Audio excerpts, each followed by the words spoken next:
Mas agora é hora do grande debate aqui no Expresso CNN. Eu lembro a você que o quadro é um grande sucesso, na CNN americana e um novo modelo aqui no nosso país. O nosso objetivo sempre, todos os dias eu vou falar isso para reiterar mesmo, para ficar bem claro, é apresentar sempre temas relevantes, com visões diferentes sobre o mesmo assunto.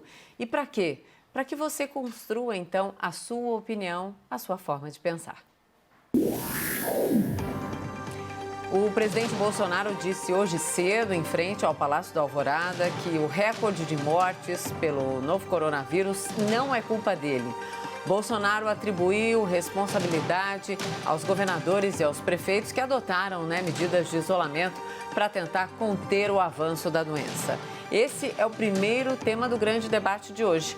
Os nossos debatedores são Augusto de Arruda Botelho, advogado especialista em direito penal. Olá, Augusto, boa noite. Olá, boa noite. E Caio Coppola, bacharel em direito e comentarista político. Caio, boa noite. Boa noite, Mona Lisa. Boa noite, doutor Augusto. Boa noite ao espectador da CNN.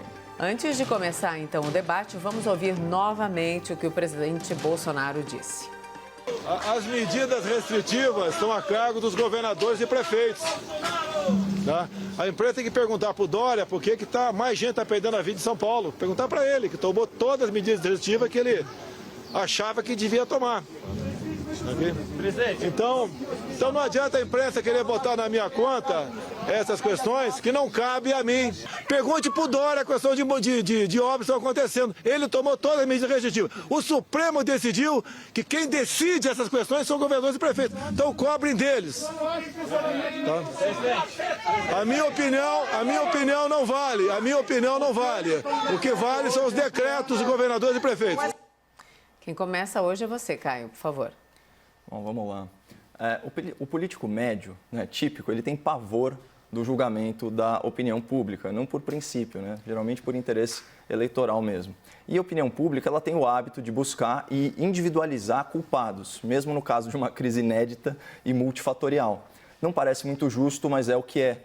Uma sociedade machucada por pandemia, por recessão, tende a encontrar suas bruxas, por assim dizer, nas lideranças políticas de turno. E quando a pandemia passar, talvez antes do que a maioria dos especialistas e comentaristas anteciparam, as mazelas da recessão vão ficar, da recessão econômica. E o povo tem memória, ao contrário do que pensam muitos elitistas. A população vai lembrar de dois tipos de discurso. Um discurso mais alarmista, que advogava a paralisação radical da economia com a justificativa de salvar vidas. E um discurso mais otimista, que advogava a retomada gradual da economia, também com a justificativa de salvar vidas.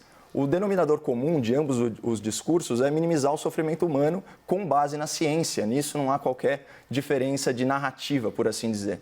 Mas é fato que prevaleceu o discurso alarmista na tomada de decisões relacionadas à pandemia. E políticos que adotaram essa linha, com o provável endosso da imprensa, vão tomar para si a salvação hipotética de milhares e milhares de vidas. Mas esse discurso alarmista se sustentou num estudo inglês da Imperial College, com N falhas metodológicas, que antecipou centenas de milhares de mortes no Brasil, caso não houvesse um lockdown, que nunca houve, tivemos essa discussão aqui. Esse discurso alarmista também deu voz a especialistas que mais pareciam arautos do apocalipse, falando em quarentena até 2022. Esse discurso alarmista desprestigiou promissores tratamentos experimentais que parecem ser satisfatórios na redução da carga viral dos pacientes. Esse discurso alarmista ignorou o custo em vidas humanas da paralisação econômica e transformou um problema multidisciplinar em uma matéria de apenas uma das várias ciências humanas.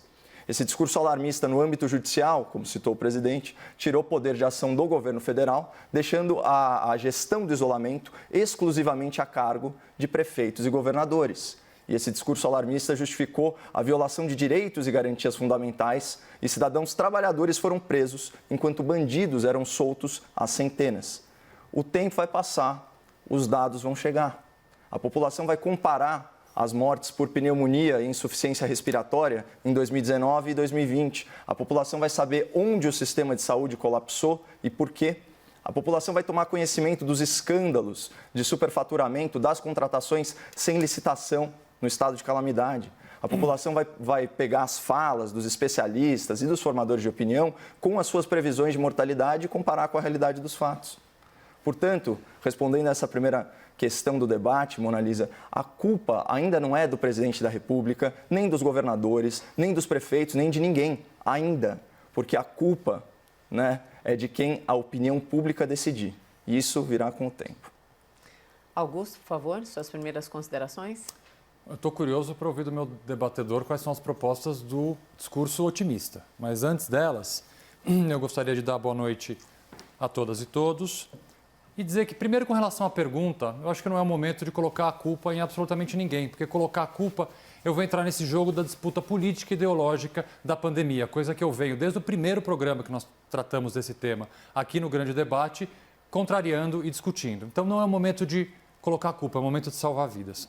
E lembrando do primeiro debate que nós tivemos aqui, acredito que esse já é o 15º ou 16º programa que eu participo, depois de substituir com muito desafio e muita honra a minha amiga de tantos anos, Gabriela Prioli.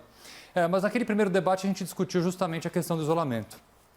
E trouxemos estudos aqui, tanto eu quanto o meu debatedor, e essas estimativas eram baseadas realmente em sistemas matemáticos, em módulos matemáticos, em previsões matemáticas, ou na análise de pandemias anteriores, ou, quando muito, na análise de outros países que a infecção e a pandemia começou mais cedo. Foi trazido aqui também alguns artigos de empresários, por exemplo, que comparavam a pandemia a acidentes automobilísticos e até médicos que propunham saídas radicais, médicos especializado em dietas.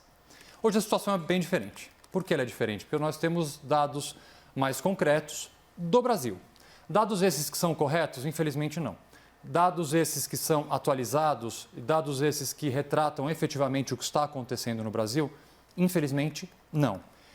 Então há um provável erro na curva epidemiológica que a gente mostra no nosso país e no nosso estado, porque os dados, mais uma vez, ainda não são suficientes. Um dado que, infelizmente, e é o pior dado de todos, a gente erra menos, que é o número de mortos. É aí que a gente tem que começar a olhar. A cada 7 dias no Brasil, o número de mortes dobra. O número de mortes por síndrome respiratória no Brasil aumentou, neste período, em 1000% na média. Os estados que mais estão tendo problema, este número é assustadoramente mais alto.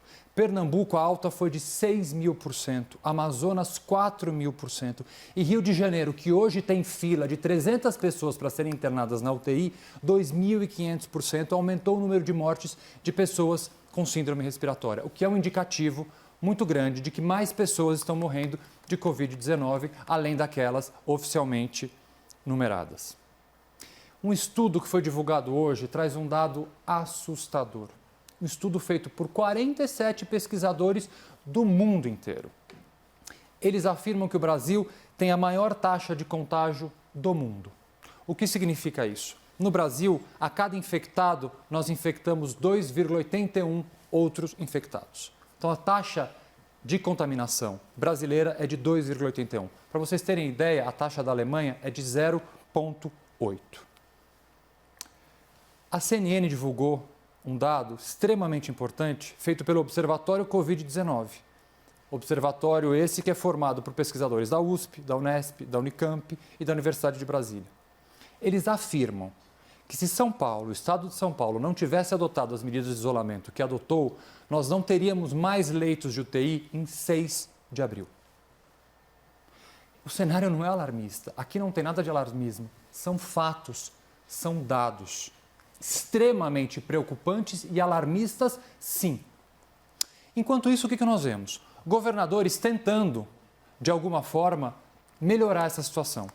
Construindo leitos de UTI, fazendo campanhas pelo uso de máscara, distribuindo álcool em gel para as pessoas e tentando formas de diminuir o índice de contágio da Covid-19. Por outro lado, o que a gente assiste do governo federal? Hoje, em uma conversa com senadores, o ministro da Saúde foi de uma transparência que, vou ser bem honesto, ele ganhou pontos comigo só pela transparência que ele teve hoje nessa conversa com os senadores. Perguntado, ministro, quando vai ser o pico da doença? Ele respondeu, pico? Não sei. E ninguém sabe. Indo além, disse o seguinte: a gente não sabe qual é o percentual da sociedade que está comprometido pela doença. Os testes que a gente faz hoje não permitem saber essa realidade. Sem esse conhecimento, você literalmente está navegando às cegas. Essa é a grande verdade. Essa é a grande verdade que o próprio ministro da Saúde afirmou hoje. Estamos navegando às cegas. Não é alarmismo, não é querer o pior, é se ater aos fatos concretos que estão acontecendo no nosso país agora, enquanto a gente conversa. Então vamos nos até aos fatos, né, da previsão versus a realidade. Eu já trouxe inúmeras vezes aqui para o espectador da CNN, né, os estudos do Imperial College que falavam em 400 mil, 500 mil mortes, e não é exatamente o que a gente está verificando. Como é que quando você a gente sabe, fala cara? num discurso, Como é que você sabe que isso não vai acontecer? Quando a gente fala num discurso otimista, se é que dá para usar essa palavra em se tratando de uma tragédia, de uma calamidade pública, a gente pode citar o modelo Covid Brasil. Inclusive, eles fizeram uma atualização desse estudo, né, recente, que a gente trouxe para o espectador da CNN, se não me engano, na semana passada, e amanhã a expertise desses profissionais, né, que é uma equipe multidisciplinar, que inclui matemático, doutores, né, o imunopatologista PhD, Dr. Bruno Filardi, também o economista Samidana, isso será submetido ao conhecimento dos nossos parlamentares em audiência pública na Câmara Federal. Então, é um estudo científico, um paper de 40 páginas que já foi submetido aí a revistas especializadas. E o que ele propõe? Ele propõe um modelo sério, um modelo epidemiológico que considera as particularidades do Brasil. Então, a pirâmide etária, o clima, dados de demografia. O Brasil é um país continental, ele tem múltiplas realidades. Você tratar o Brasil como se fosse um bloco homogêneo é desprezar a ciência, especialmente quando a ciência, as outras áreas da ciência, que infelizmente estão ignoradas, então economia, estatística, dizem peremptoriamente que a cada ponto percentual no desemprego aumenta em meio ponto a mortalidade. Eu já trouxe uma estimativa aqui, com base nas projeções de redução de PIB e aumento do desemprego, né, da mortalidade que a gente está falando. E aí sim são dezenas de milhares de óbitos, porque pobreza mata, pauperização mata. No caso aqui de São Paulo, esse estudo do modelo Covid Brasil, ele diz que nós já estamos no pico de óbitos, certo? Essa é a semana do pico de óbitos, que reflete uma realidade de contágio de 1 a 2 semanas atrás. E esse estudo, como a gente tem os casos de subnotificação, né, do contágio, ele faz uma conta inversa. Então, a partir dos óbitos, a partir das mortes, né, e sabendo já qual que é a taxa de mortalidade com base na pirâmide etária, eles conseguem estimar como que anda, né, o contágio e determinar se a gente está próximo ou não do fim, né, desse pico de pandemia, a partir do momento em que um indivíduo vai contagiar uma pessoa ou menos. Então, isso estabiliza e diminui. É uma outra visão. Ele já sai do campo das centenas de milhares de óbitos que foi usado politicamente para colocar as pessoas em quarentena, sim, né? Foram decisões políticas, porque se o próprio ministro da Saúde, né, que já teve aí a oportunidade de tomar pé da situação, reconhece publicamente, como você bem elogiou aqui, que está às escuras, isso também vale para o governador de São Paulo, vale para o governador do Amazonas. Só que a gente tem algumas situações que mostram que o verdadeiro vírus, né, o vírus mais letal, é o vírus da má gestão pública.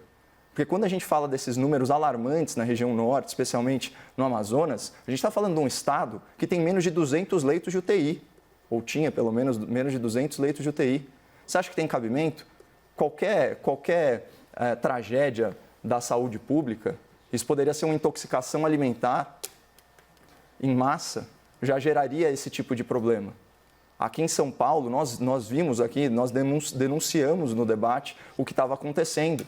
Hospitais públicos que, para a reportagem, fingiam que estavam com equipamentos de ventilação, de UTI, e quando saía a reportagem, eles removiam e começavam a juntar pacientes que estavam infectados com pacientes suspeitos de infecção. E a gente está falando isso com 1 mês já, praticamente, de isolamento social decretado.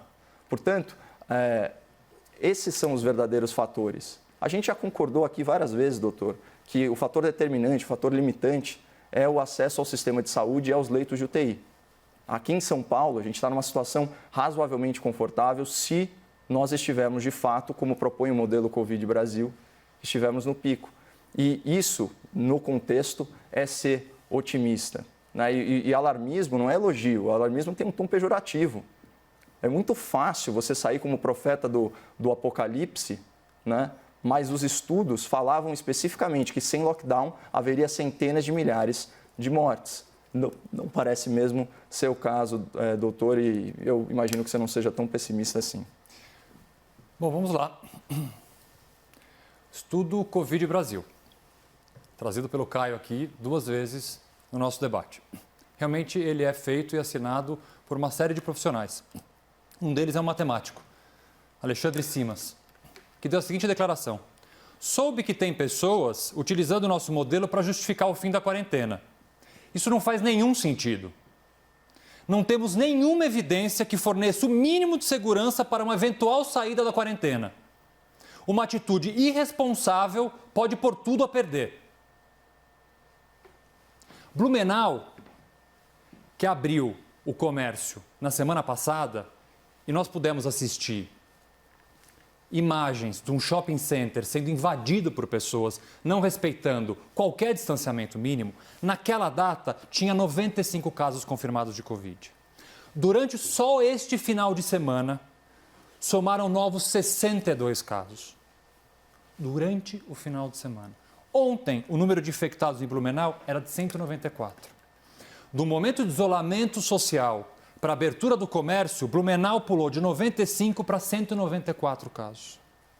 A flexibilização da Alemanha, trazida aqui tantas vezes como um modelo a ser seguido, já começou a dar problema.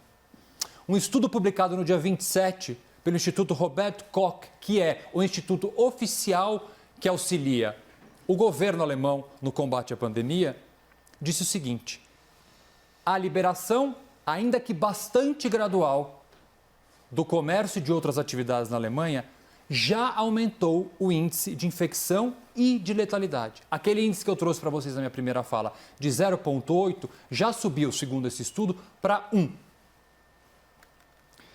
Há um estudo, vamos falar agora de economia, já que muitas vezes parece ser esse o falso dilema de se flexibilizar ou não a quarentena. Há um estudo citado aqui pela CNN de 2 economistas brasileiros, economistas. Então vamos lá, vamos pensar, vamos procurar gente de outras áreas. Economistas brasileiros da Universidade de Cornell, dizendo que intensificar a quarentena, vejam bem, intensificar a quarentena traria um benefício de cerca de 298 bilhões mensais para o país. Eu realmente tenho muita dificuldade para dizer o mínimo de pessoas que ainda, neste momento e com o cenário que nós estamos vivendo no Brasil, vários estados estão com seus leitos praticamente ocupados, quando não ocupados. São Paulo está numa situação razoavelmente confortável, ainda bem, justamente porque São Paulo adotou as medidas certas no momento certo. E aqui, a má gestão dos governadores, má gestão do governo federal. Má gestão do governo federal. Que absurdo chegar numa data de hoje com esse número gigante de infectados e de mortos e ter que ouvir do presidente da República, líder da nossa nação, o problema não é meu.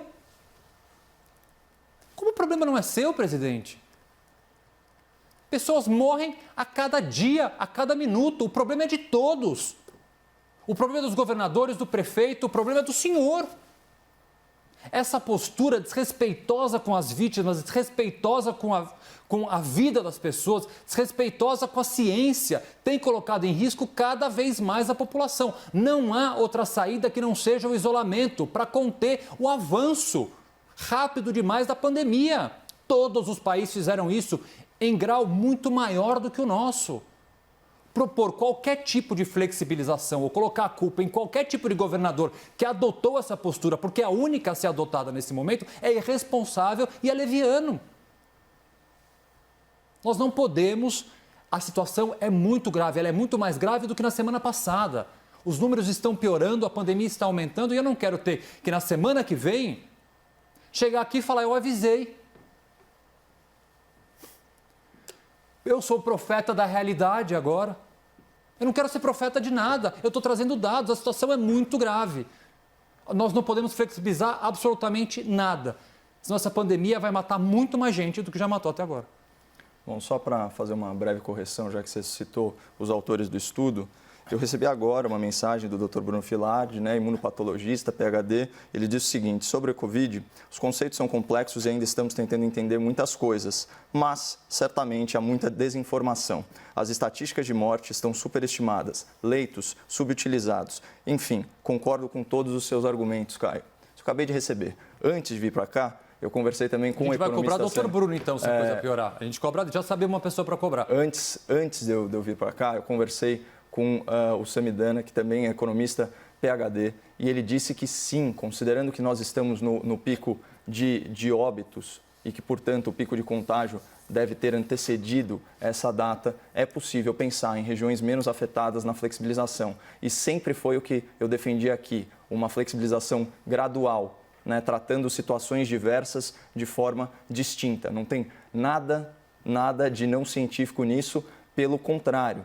E é o seguinte, doutor Augusto, você vem aqui profetizar, não a realidade, você vem profetizar centenas de milhares de mortes. E o quadro atual está muito distante disso. Eu estou tentando evitar que isso aconteça, Caio. Não. Eu não quero profetizar dentro dos cenários que você traz e dos estudos que você traz, o cenário mais benéfico já envolve centenas de milhares de mortes. Então vamos ficar com o estudo do médico de dieta. E foi esse cenário que foi determinado. Que comparou acidentes automobilísticos. Quer ficar com esses estudos, a gente Ele fica. não comparou, ele fez... da fantasia. Você sabe muito bem, você está usando aqui uma falácia do espantalho. Você sabe muito bem que ele disse que, quando ele argumentou, ele falou na abordagem. Você tem a abordagem do furacão, que você vai para casa, se esconde, espera passar, e você tem a abordagem das regras de trânsito, porque o comportamento individual impacta na coletividade. Poxa, isso é elementar, a gente está se repetindo aqui.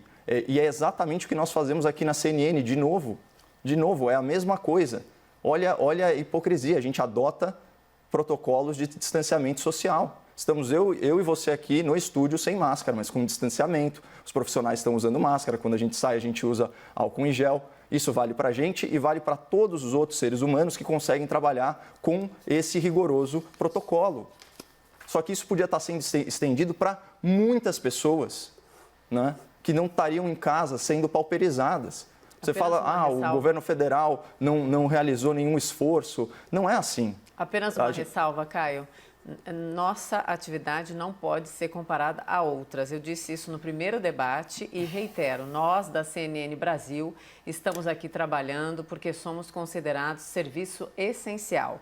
Mais uma vez, não sou eu nem a CNN quem diz isso, é a Organização Mundial da Saúde, ponto, só para deixar claro. Mas continue, por favor. Não, claro que nós somos considerados atividade essencial, mas a minha presença aqui no estúdio não é essencial. Ela é cosmética, ela é estética, ela é uma opção. E, obviamente, se eu estivesse correndo um risco muito grave, ou eu ou a minha família, eu não estaria aqui.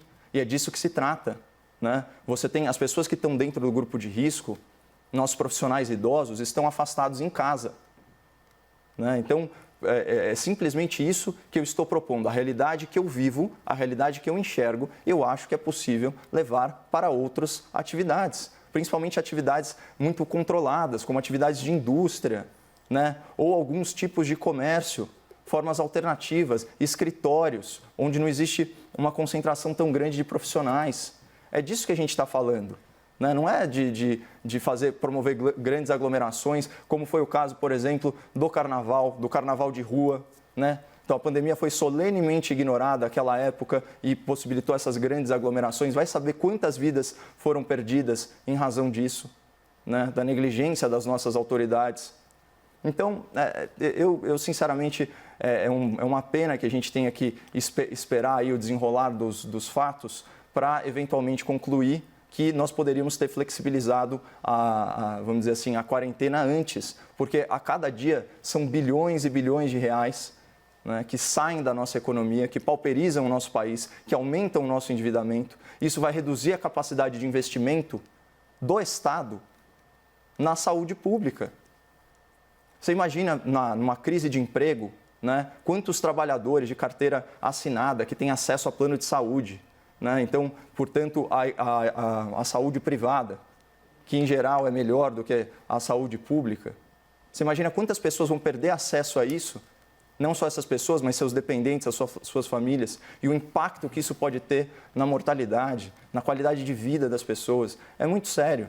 Não dá para a gente... Você fala em falso dilema, doutor, mas você estimula esse falso dilema ao dizer que a ciência está só do teu lado. Isso é mentira. É mentira. Você diz que está todo mundo às escuras, então como você ousa dizer que a ciência está ao seu lado?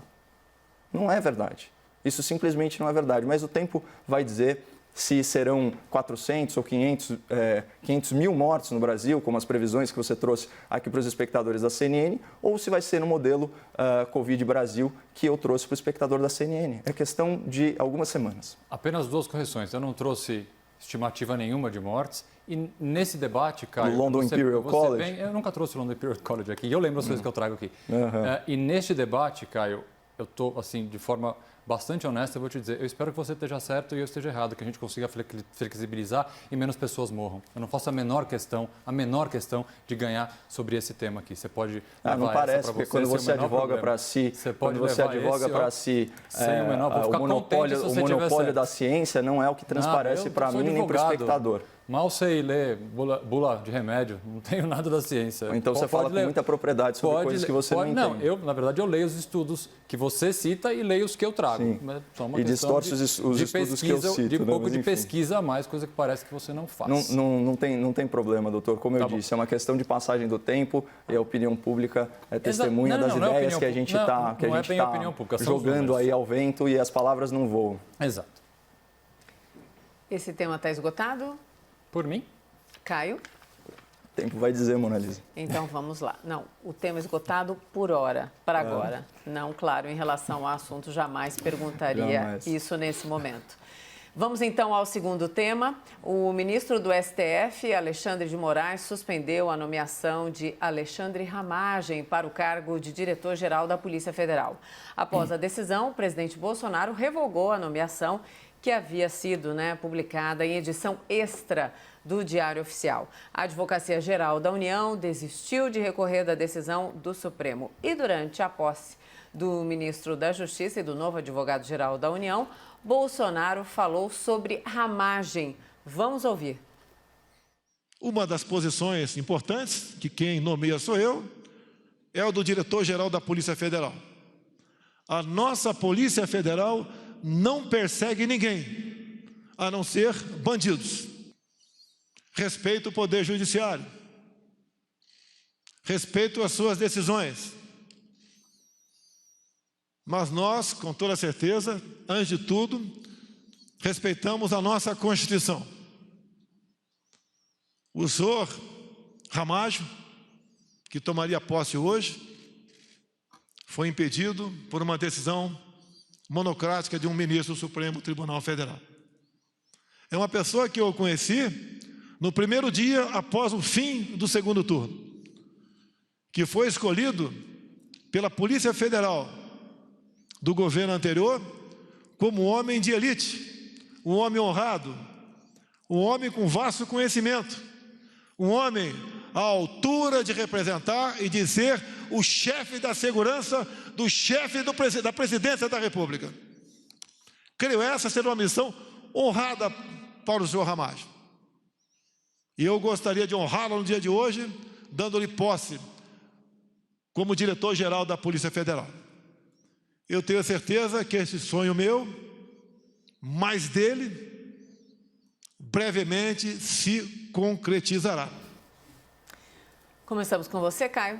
Vamos lá. Bom, não é de hoje, que o Supremo Tribunal Federal abandona a sua função primordial de guarda da Constituição para desempenhar um papel político que não lhe cabe. Após extensa apuração da imprensa, verificou-se que o nome indicado para a Diretoria-Geral da Polícia Federal, como disse o presidente nesse vídeo, ele preenchia todos os requisitos necessários para o cargo.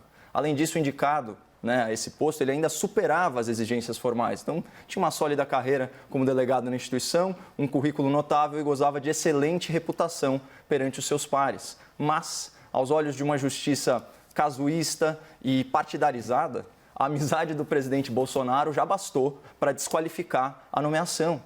Então, é mais uma jurisprudência bem criativa para os anais do STF. Agora, é antijurídico ser amigo do presidente. Então, como hipocrisia cansa, e está cansando muito, vamos falar um pouco sobre amizade, né? Esse tema tão familiar à atual composição do Supremo Tribunal. Quem não se lembra daquele e-mail da construtora Odebrecht que dizia, abre aspas, afinal, vocês fecharam com um amigo do meu pai? Pois bem, segundo o delator, nessa frase, o pai era um empreiteiro corrupto, o amigo era um ex-presidente corrupto e o outro amigo era um ministro que ocupa hoje a presidência do STF. E ao ver a sua amizade revelada pela imprensa, o suposto amigo do meu pai escalou o ministro Alexandre de Moraes como verdadeiro carrasco da liberdade de expressão para censurar a revista Cruzoé. Se eu trabalhasse naquela construtora, inventando codinomes, né, como Botafogo, por exemplo, certamente eu atribuiria ao ministro Alexandre a alcunha de amigo do meu pai. E eu fico me perguntando, onde estava o decano da corte, o ministro Celso de Mello, para defender a liberdade de imprensa contra a censura imposta por seus próprios colegas? Estava caladinho. Afinal, a amizade de verdade, ela também se demonstra na omissão.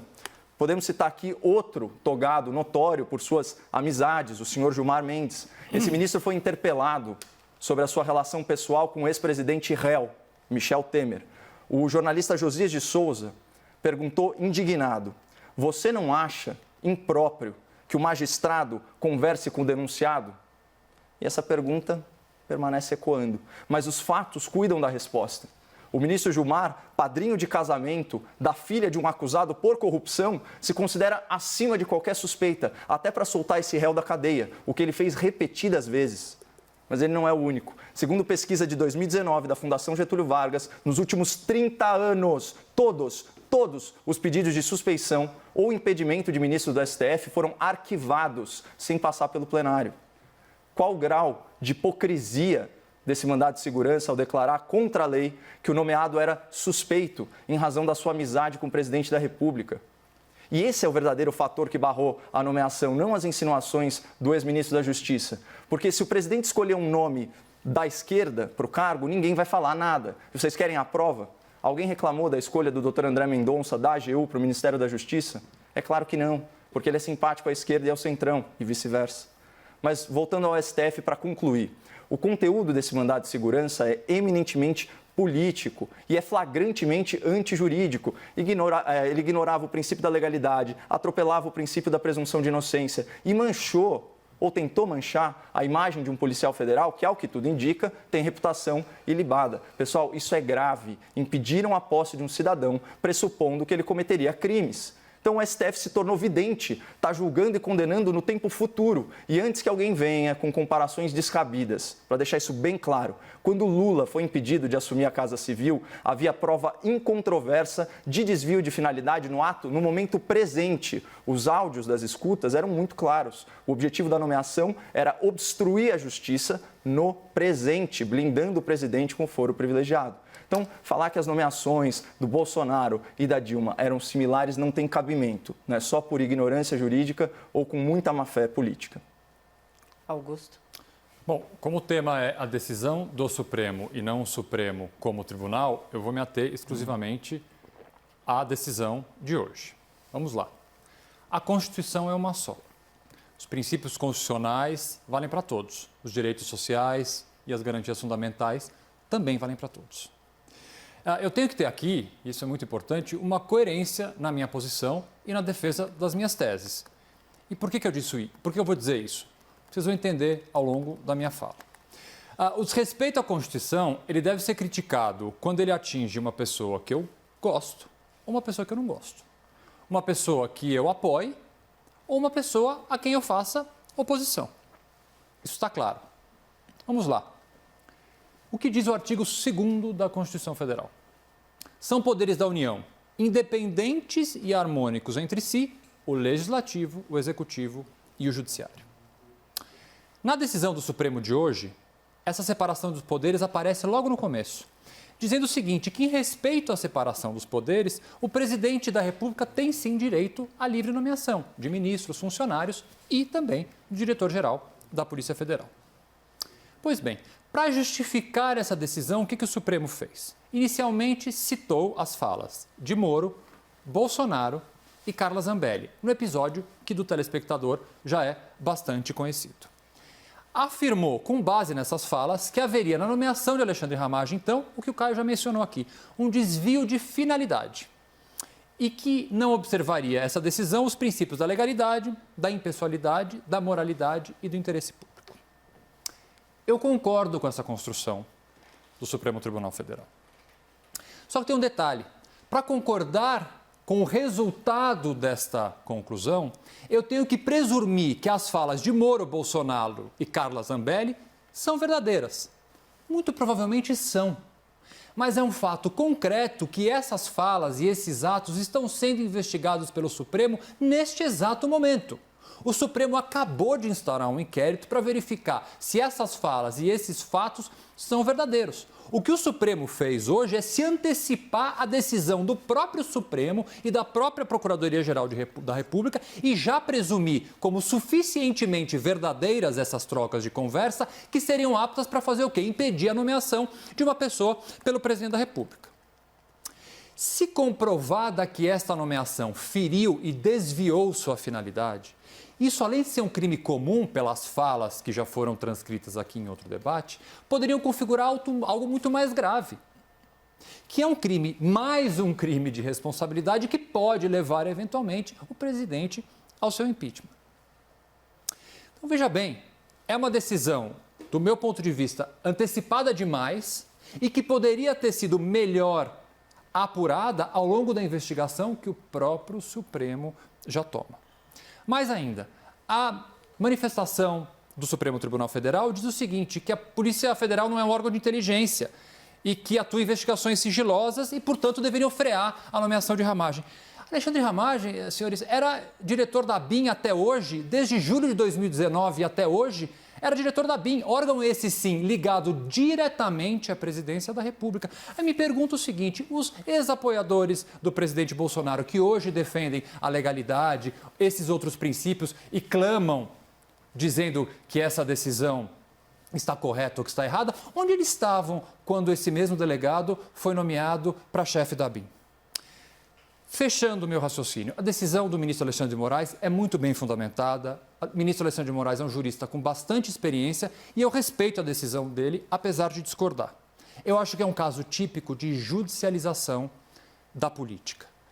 Por ser coerente, assim como fui contrário à determinação do Supremo Tribunal Federal, que cassou a nomeação da presidente Dilma para o ex-presidente Lula assumir um cargo no ministro, por coerência, mais uma vez, ainda que os fatos sejam um pouco diferentes, por coerência, eu tenho que discordar da decisão do ministro Alexandre de Moraes, da data de hoje. Temos 1 minuto para o Caio, por causa do tempo, o debate vai ter que ser diminuído, mas podemos voltar a esse tema se vocês quiserem amanhã. Vamos lá, Caio, por favor. Eu vou pegar carona, então, na fala do doutor Augusto, né, porque me lembrou de um outro vício muito comum do Supremo Tribunal Federal, que é justamente antecipar votos, né? Os ministros se portam como verdadeiras vedetes, né? Seduzidas aí pelas luzes da ribalta.